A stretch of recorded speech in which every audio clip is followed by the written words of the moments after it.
everyone, this is Dr. Schraver, and today I'm going to review with you lifelong learning, specifically self-awareness and SWOT analysis. So the objectives of this, I think there's 10 slides, it won't take too long, is I'm going to define what self-awareness is and why it's important. Also going to discuss what influences being self-aware, and then outline strategies to help become more self-aware. So if you've never really thought about it or heard a definition, what is self-awareness? And so it's the conscious knowledge of one's own character, feelings, motives, and desires. So it's actually taking a minute and taking your, and looking at yourself internally, okay? So it's your ability to see yourself objectively, keyword objectively, through reflection and introspection. So part of the reason why we ask you to reflect so often is that it helps improve self-awareness. A self-evaluation and comparison against a standard or expectation. So what we hope and ask students to do as you progress through the curriculum is your ability to do a self-evaluation, to be objective and to look at your skills and look at your performance and compare it against what our standard expectation is, and then make adjustments, make goals, make plans on how to improve. Part of that is being able to be self-aware. So also self-awareness is being able to, or knowing your values, your personality, your needs, your habits, your emotions, strengths, etc., with a sense of who you are and a vision of the person that you want to be, okay? And what this does is it helps you set up a plan for personal and professional development, which if you've watched the SMART goals, there was a little bit about self-development or professional development in there. If not, I think you probably have an idea that professional development, along with personal development, is important for lifelong learning. So why is being self-aware important? Okay, for lots of reasons, actually. So it encourages growth and development. No one wants to stay the same, especially being a healthcare professional. We've got to continue to learn and grow and move forward as the profession does. So it encourages growth and self-development. It makes us proactive, okay, and more creative. It allows us to see things from another's perspective, and especially when we're taking care of patients, that's a really, really important thing to be able to do, is to take a step back and try and see things from where your patient is coming from. It allows us to make better decisions that way. It allows us to be better communicators. And one thing that students tend to struggle with is being more self-confident. There's a lot of things that you know. Sometimes it feels like you don't know enough or haven't really grasped much, but you are learning, and you are do know much more than you think. And so being confident in what you know, self-awareness helps with that as well. So what influences being self-aware? So things that we've seen in the classroom, or even more so, I don't know if it's more so, but especially during the last year, is constant distractions, okay? Our smartphones, Facebook, Instagram, all of our social media outlets. When we were at home, things that needed to get done at home. I know for me personally, it was household chores and kids and all of that stuff. So constant distractions influences being self-aware, makes it harder to be self-aware. By not setting goals and evaluating progress to achieve them, that can impact being self-aware. So that's part of why we talk about SMART goals. Making SMART goals helps us be aware. And so in this particular case, if you don't set goals, it makes it harder to be self-aware. In addition, the time it takes to change based on your evaluation, your self-assessment, okay? So if it is something that you've determined is going to take lots and lots of time and effort, as humans, we kind of tend to avoid being self-aware because it's hard, okay? If it doesn't take that much time, then it makes it a little bit easier to be self-aware. Doesn't mean that we shouldn't be, and things that take lots of time and effort are often really, really important. It just makes it harder to be self-aware, and we have to work a little bit harder. In addition, the likelihood of success also impacts our ability to be aware. So if there's a high chance of success, then you're more likely to be self-aware and act on it, as opposed to if it's something that's going to take a lot of work or the chance of success is not quite so high, we're not as likely to be self-aware and to do something about it. So here are some ways to cultivate self-awareness. To me, some of them might be a little bit, or you might think of, oh my gosh, this is such fluffy stuff, but it really is important. And if you don't do any of these things, maybe try and pick one.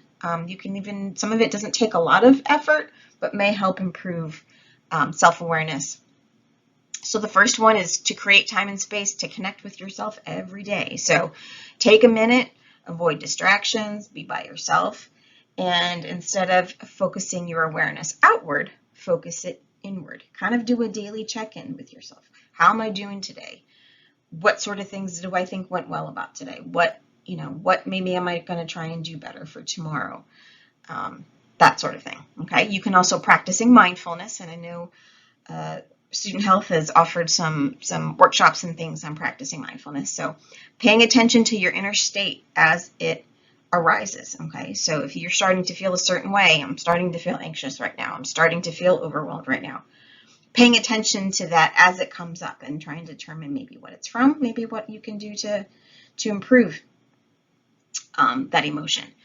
Also trying mindful things that you do every day that you tend to do mindlessly. So walking or eating or listening, go for a walk and pay attention to the leaves on the trees or the flowers or something like that. Being aware, making yourself purposefully aware of your surroundings. Okay.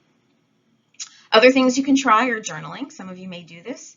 But processing your thoughts through writing, sometimes it helps to just record your inner states. If you're, overwhelmed or are struggling with a subject or something personal is going on in your life, sometimes just writing it down helps you process it a little bit better. Sometimes writing it down just helps you let it go and just says, okay, I'm gonna put all of these worries in my journal so I don't have to carry them around with me. It helps with mindfulness. You can practice listening, so you can even do that right now while you're listening to this recording, is pay attention to the speaker. Okay, don't do other things. What you can't do right here is observe emotions or body language. You might be able to hear maybe some emotions in my voice, but maybe during a recorded lecture where you have video or in a full real-time lecture, pay attention to the body language of your lecturer.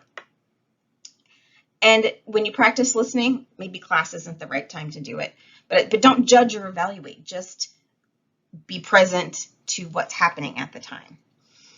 And then one thing that I tend to do to improve self-awareness with me personally is I gain a different perspective, as I always ask for feedback, whether it's feedback from students or feedbacks from colleagues. Dr. Allen and I tend to do this a lot is, we have a situation that comes up and you want to write a response in an email. Hey, what do you think, or what are your thoughts? Am I looking at this from the right way, or how would you approach this particular scenario?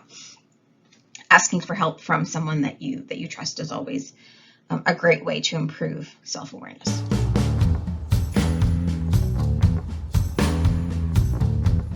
Hey everyone, now we're going to talk about what a SWOT analysis is. Now, some of you might have seen a SWOT analysis before, and it's typically set up kind of like in a 4-square design with strengths and weaknesses at the top, and then opportunities and threats at the bottom.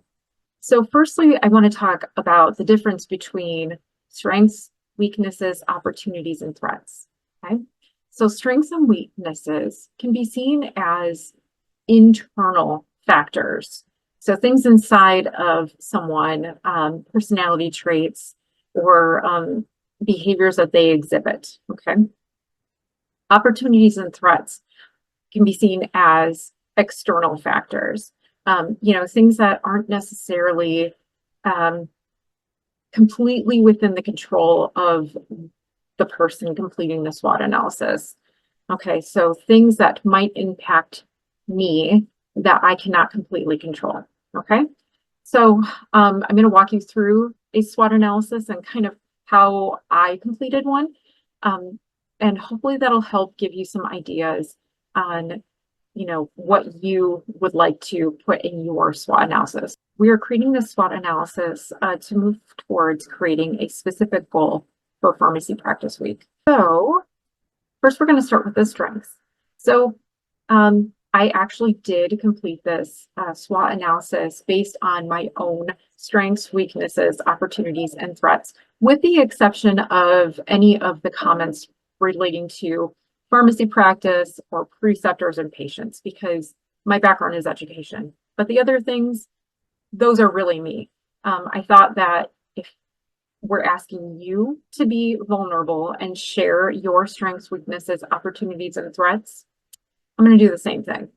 Okay. With our strengths, I think this one is pretty straightforward. They are internal pieces that I can control. Of course, we have working well on a team and helping others, etc.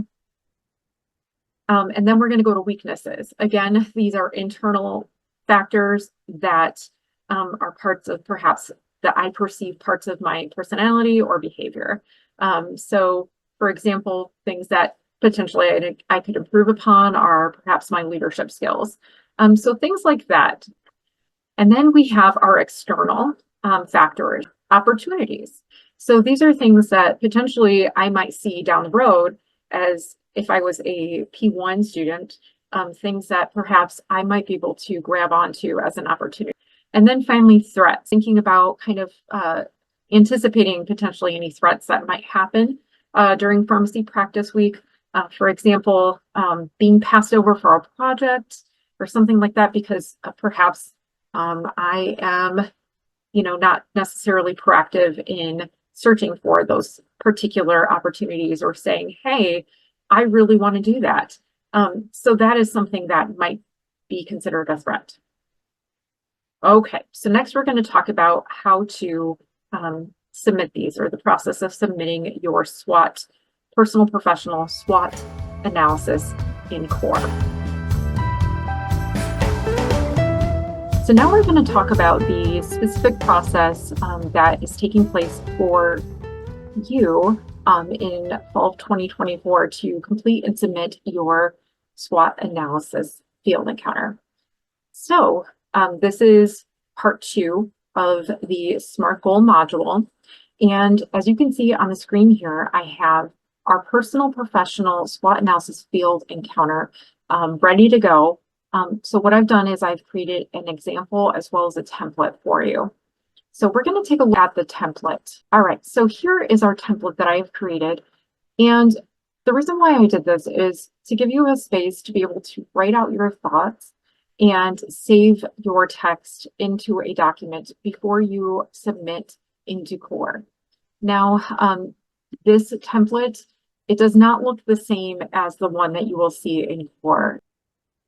The instructions that you see here that are highlighted are included. You will see those when you open up the field encounter, so you can read that out. These fields describe your vision of yourself right now as a future pharmacist, as well as the fields below, like the strengths and weaknesses. And there's 2 other fields down below here. Those are all in the field encounter itself. However, the text in the blue here, the questions, are not in the field encounter form that you will fill out, but they are in the instructions component. So unfortunately, the way field encounters work, kind of some of the background on that is I wasn't able to, it doesn't allow me to put these questions into the field itself. So unfortunately, those questions are not there. However, you are required to answer those questions. So I would just say, just copy and paste those questions with your responses directly into the field encounter form in CORE. Okay. So like I said, just, write out your responses in this template here. Okay. And then copy and paste everything from each field into CORE, with the exception of this word example, because you really don't want your preceptor thinking that you just copy and pasted an example into CORE and that's what they're reading. Next, we're going to talk about our actual field encounter form in CORE. So here's what it looks like. As you can see, it is this very generic, very blank form here. And this is the admin view. So unfortunately, I can't tell you what the student view looks like. I wasn't able to figure out how to get access to that. So this is what I can see right now on my side as an administrator. So like I've said, make sure that you copy and paste your responses from the fields directly into the field encounter form in Core. And then once you're done, you can submit it. Okay. Now, if you have any other questions that we didn't cover in this video or anywhere else in Blackboard, please don't hesitate to send me an email. Like I said previously, I am very open and I welcome feedback. Anything that I can do to make this process more streamlined as well as just more intuitive for everyone, I would love to hear it. Thank you so much, and I hope you have a great rest of your day. Unbelievable, super cool, outrageous, and amazing.